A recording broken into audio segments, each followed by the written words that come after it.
आज हम डिस्कस करेंगे क्लास 6 साइंस का चैप्टर नंबर 12 जिसका नाम है बियॉन्ड अर्थ।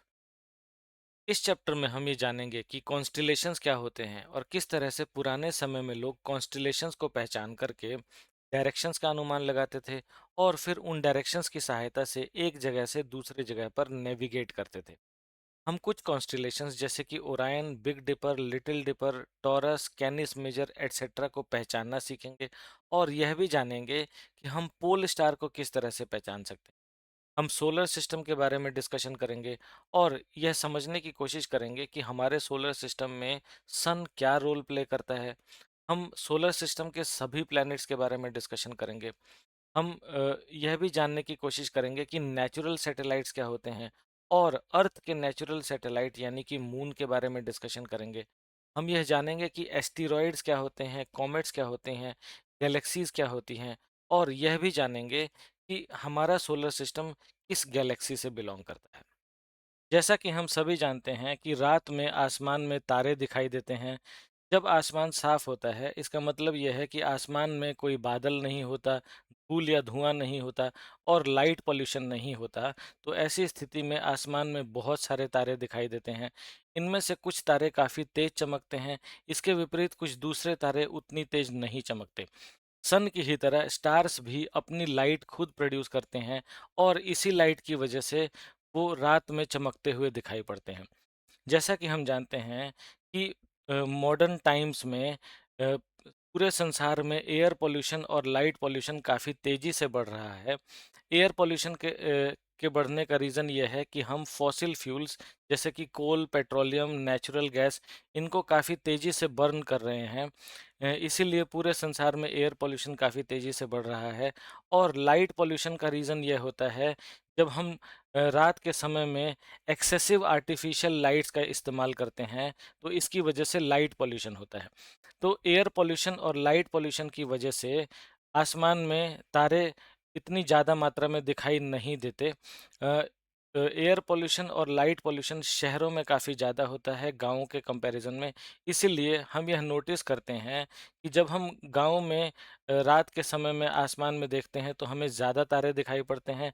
इसके विपरीत यदि हम शहरों में आसमान में देखते हैं तो लाइट पोल्यूशन और एयर पोल्यूशन की वजह से हमें कम तारे दिखाई पड़ते हैं। पुराने समय में जब एंटरटेनमेंट के इतने रिसोर्सेज नहीं हुआ करते थे, उस समय पर हमारे एंसेस्टर्स का फेवरेट पास टाइम हुआ करता था रात के समय में आसमान में स्टार्स को ऑब्जर्व करना और ग्रुप्स ऑफ स्टार्स को इमेजिनरी लाइंस के द्वारा कुछ इस तरह से जोड़ना ताकि कुछ पैटर्न फॉर्म हो जाए। पैटर्न फॉर्म होने का मतलब ये है कि स्टार्स के ग्रुप्स को इमेजिनरी लाइंस के द्वारा कुछ इस तरह से जोड़ा जाता था ताकि उनकी शेप किसी ऑब्जेक्ट या फिर किसी एनिमल की तरह दिखाई पड़ने लगे। हमारे पूर्वज अ, स्टार्स के इन पैटर्न्स का इस्तेमाल न सिर्फ एंटरटेनमेंट के लिए करते थे बल्कि इन पैटर्न्स को आइडेंटिफाई करके वो लोग डायरेक्शंस का भी अनुमान लगाते थे जिससे उन्हें एक जगह से दूसरे जगह पर ट्रेवल करने में आसानी होती। पहले के समय में स्टार्स के ग्रुप्स को जो कि एक पर्टिकुलर पैटर्न फॉर्म कर रहे होते थे उन्हें कॉन्स्टिलेशन कहा जाता था। लेकिन आज के समय में हम स्काई के उस रीजन को कॉन्स्टिलेशन कहते हैं जिसमें कि ग्रुप्स ऑफ स्टार्स मौजूद होते हैं और ये ग्रुप्स ऑफ स्टार्स कोई पैटर्न फॉर्म कर रहे होते हैं।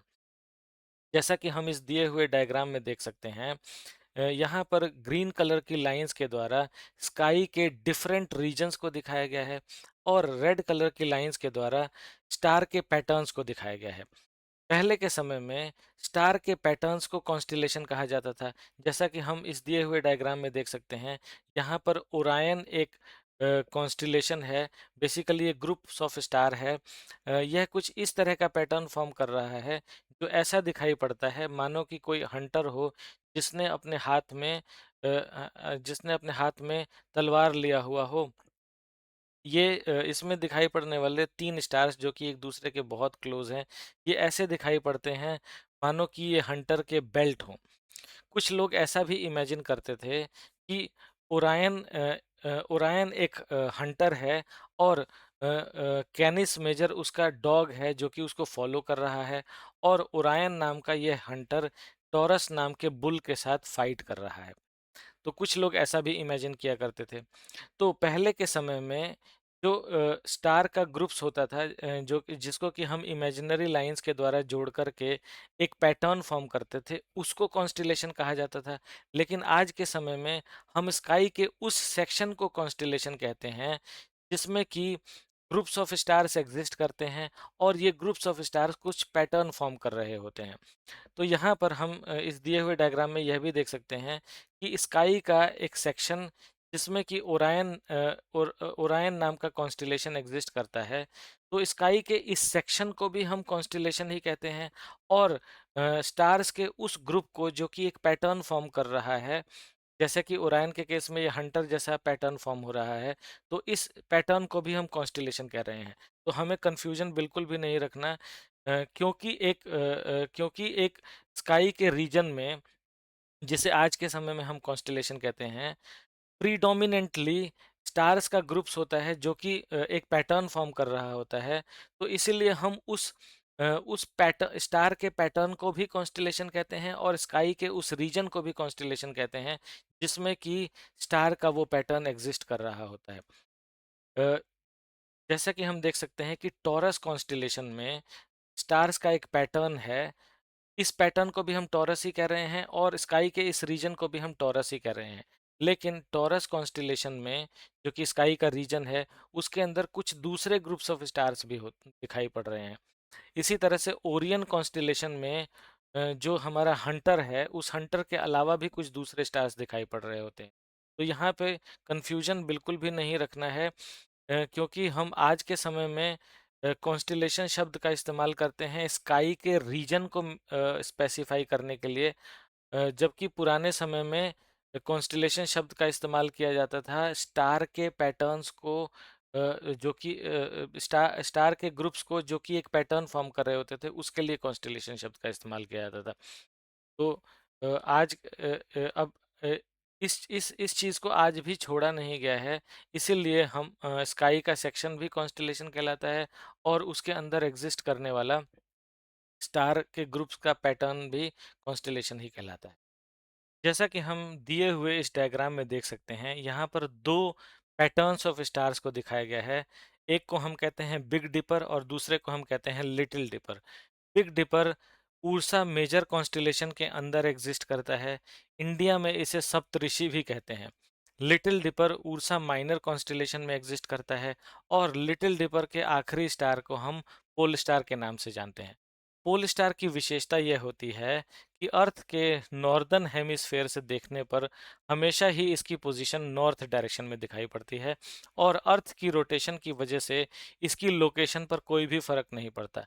यही वो रीज़न है जिसकी वजह से हम पोल स्टार का इस्तेमाल करते हैं जब हमें नॉर्थ डायरेक्शन को आइडेंटिफाई करना होता है।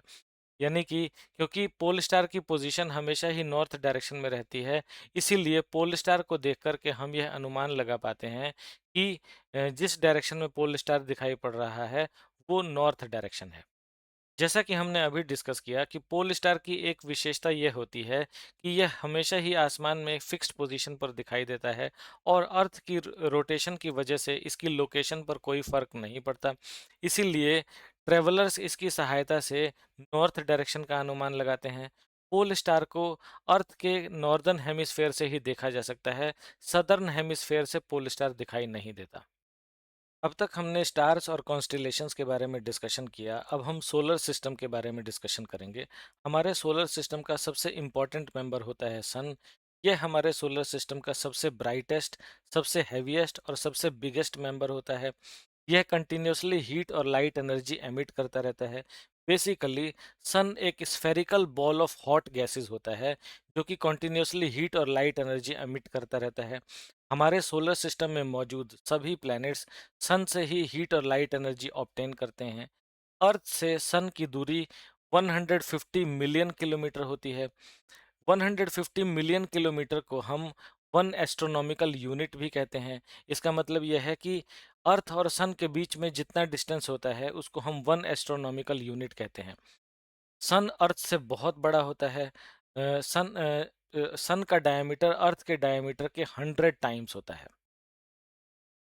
सन के अलावा हमारे सोलर सिस्टम में 8 प्लैनेट्स होते हैं प्लैनेट्स हम उन सेलेस्टियल ऑब्जेक्ट्स को कहते हैं जो कि रफली स्फेरिकल शेप के होते हैं और सन के अराउंड रिवॉल्व करते रहते हैं। सन के अराउंड रिवॉल्व करने की प्रक्रिया को रेवोल्यूशन कहा जाता है। अर्थ को एक रेवोल्यूशन कंप्लीट करने में 1 साल का समय लगता है। हमारे सोलर सिस्टम में जो 8 प्लैनेट्स होते हैं उनके नाम हैं मरकरी, वीनस, अर्थ, मार्स, जुपिटर, सैटर्न, यूरेनस और नेपच्यून। इसमें मरकरी सन के सबसे करीब होता है और नेपच्यून सन से सबसे ज़्यादा दूरी पर होता है। अब क्योंकि ये सभी 8 प्लैनेट्स हीट एनर्जी सन से ही ऑब्टेन करते हैं, इसीलिए जो प्लैनेट सन के सबसे करीब होगा वो सबसे ज़्यादा हीट एनर्जी ऑब्टेन करेगा और जो प्लैनेट सन से सबसे ज़्यादा दूरी पर होगा वो सबसे कम हीट एनर्जी ऑब्टेन करेगा। इसीलिए जो प्लैनेट सन के सबसे करीब होता है वह सबसे ज़्यादा गर्म होता है और जो प्लैनेट सन से सबसे ज़्यादा दूरी पर होता है वह सबसे ज़्यादा ठंडा होता है। तो इस नज़रिए से अगर हम देखें तो मरकरी को हमारे सोलर सिस्टम का सबसे हॉटेस्ट प्लैनेट होना चाहिए क्योंकि यह सन के सबसे करीब है, और नेपच्यून को हमारे सोलर सिस्टम का सबसे कोल्डेस्ट प्लैनेट होना चाहिए। हालांकि नेपच्यून हमारे सोलर सिस्टम का सबसे कोल्डेस्ट प्लैनेट तो होता है, लेकिन मरकरी हमारे सोलर सिस्टम का सबसे हॉटेस्ट प्लैनेट नहीं होता। इसके विपरीत वीनस हमारे सोलर सिस्टम का सबसे हॉटेस्ट प्लैनेट होता है।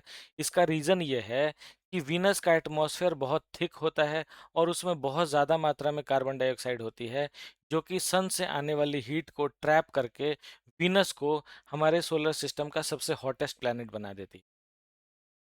हमारे सोलर सिस्टम में मौजूद जो इनर 4 प्लैनेट्स होते हैं जिनमें मरकरी, वीनस, अर्थ और मार्स आते हैं, ये चारों ही प्लैनेट साइज में छोटे होते हैं।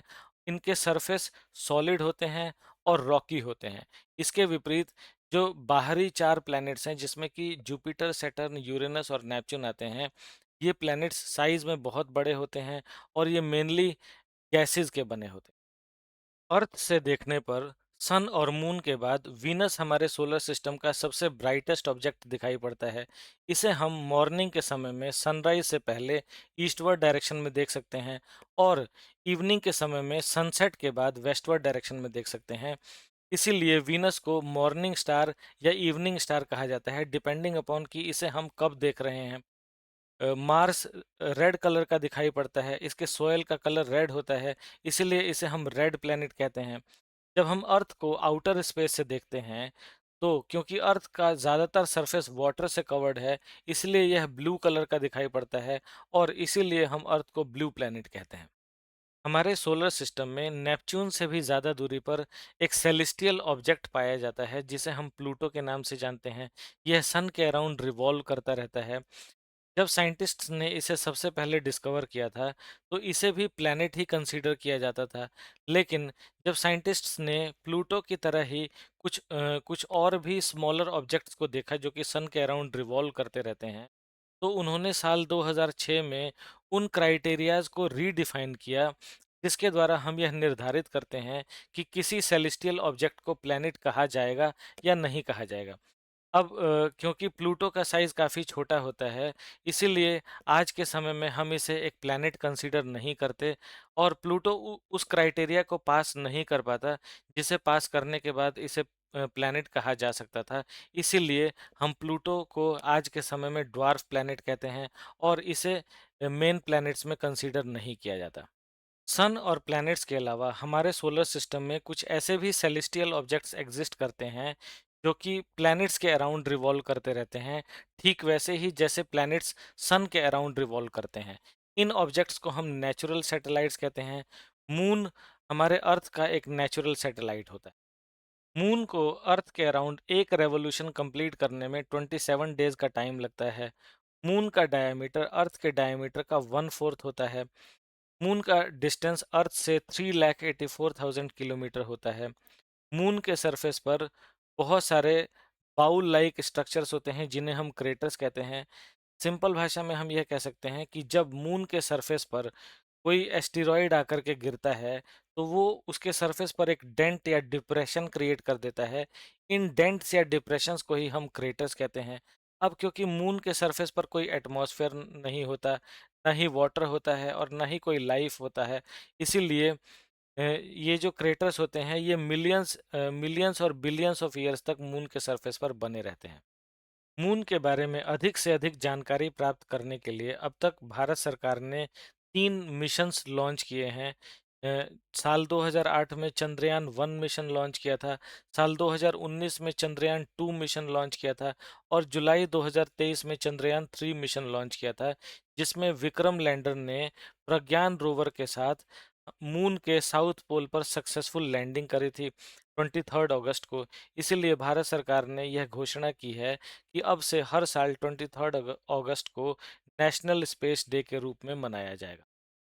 जैसा कि हम जानते हैं कि हमारे सोलर सिस्टम में सन, प्लैनेट्स और उनके नेचुरल सैटेलाइट्स एग्जिस्ट करते हैं। ये सभी सेलेस्टियल ऑब्जेक्ट्स रफली स्फेरिकल शेप के होते हैं।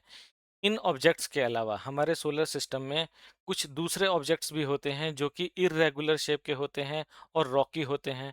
ये Rocky irregular celestial objects mainly Mars और जुपिटर के ऑर्बिट्स के बीच में पाए जाते हैं और प्लैनेट्स की तरह ही ये रॉकी इर्रेगुलर ऑब्जेक्ट्स भी सन के अराउंड रेवोल्यूशन परफॉर्म करते रहते हैं। इन रॉकी इर्रेगुलर ऑब्जेक्ट्स को हम एस्टेरॉयड्स कहते हैं और मार्स और जुपिटर के ऑर्बिट के बीच में जिस जगह पर ये पाए जाते हैं उसको हम उस रीजन को हम एस्टेरॉयड बेल्ट के नाम से जानते हैं। कभी कभी कुछ ऑब्जेक्ट्स हमारे सोलर सिस्टम के बाहर से आकर के हमारे सोलर सिस्टम में एंटर कर जाते हैं। ये ऑब्जेक्ट्स आइस, डस्ट और गैसेस के बने होते हैं। जब यह सन से हीट एनर्जी ऑब्टेन करते हैं तो इनमें मौजूद आइस वेपोराइज होने लगती है, जिसकी वजह से ऐसा प्रतीत होता है कि मानो इन ऑब्जेक्ट्स की टेल हो। इन्हें हम कॉमेट्स के नाम से जानते हैं। कुछ कॉमेट्स तो हमारे सोलर सिस्टम को एस्केप करके बाहर चले जाते हैं, लेकिन कुछ कॉमेट्स हमारे सन के ग्रेविटेशनल फोर्स के इफेक्ट में सन के अराउंड ही रिवॉल्व करने लगते हैं। जैसे कि हेलीज कॉमेट सन के अराउंड रेवोल्यूशन परफॉर्म करता रहता है और यह अर्थ से हर 76 ईयर्स में दिखाई देता है। इसके विपरीत कुछ ऐसे भी कॉमेट्स होते हैं जो कि प्लैनेट्स या सन के ग्रेविटेशनल फोर्स के इफेक्ट में आकर के टूट जाते हैं और या तो सन के अंदर ही चले जाते हैं या फिर किसी प्लैनेट पर गिर जाते हैं। जब हम रात के समय में आसमान में देखते हैं तो हमें लाखों करोड़ों स्टार्स दिखाई देते हैं। ये सभी स्टार्स सन की तरह ही होते हैं, यानी कि अपनी लाइट खुद ही प्रोड्यूस करते हैं। इनमें से कुछ स्टार्स सन से छोटे होते हैं, जबकि कुछ स्टार्स सन से काफ़ी बड़े होते हैं। लेकिन सभी स्टार्स हमें सन से बहुत ही छोटे दिखाई पड़ते हैं। इसका रीज़न ये है कि यह सन के कंपैरिजन में बहुत ज़्यादा दूरी पर मौजूद होते हैं। बहुत सारे स्टार्स के अराउंड प्लैनेट्स भी रिवॉल्व करते रहते हैं। इसका मतलब ये है कि हमारे सोलर सिस्टम के अलावा और भी सोलर सिस्टम आउटर स्पेस में मौजूद होते हैं। इन सभी स्टार्स और प्लैनेट्स के कॉम्बिनेशन को हम गैलेक्सी कहते हैं। हमारा सोलर सिस्टम जिस गैलेक्सी में एग्जिस्ट करता है उसे हम मिल्की वे गैलेक्सी के नाम से जानते हैं। इसे हम आकाश गंगा भी कहते हैं। मिल्की वे गैलेक्सी के अलावा हमारे यूनिवर्स में और भी लाखों करोड़ों दूसरी गैलेक्सीज एग्जिस्ट करती हैं। हमारे साइंटिस्ट्स कंटिन्यूअसली ये प्रयत्न कर रहे हैं कि हमारे सोलर सिस्टम के बाहर किसी दूसरे प्लैनेट पर लाइफ को सर्च करें, लेकिन अभी तक हमें हमारे सोलर सिस्टम के बाहर किसी भी दूसरे प्लैनेट पर लाइफ की एग्जिस्टेंस का कोई प्रमाण नहीं मिला है। तो इस चैप्टर में हमने ये जाना कि कॉन्स्टिलेशंस क्या होते हैं, हमने सोलर सिस्टम के बारे में डिस्कशन किया, उसके 8 प्लैनेट्स के बारे में डिटेल में समझा, हमने यह भी जाना कि नेचुरल सैटेलाइट्स किन्हें कहते हैं और लास्ट में हमने यह भी समझा कि हमारा सोलर सिस्टम मिल्की वे गैलेक्सी का हिस्सा होता है। Thank you very much.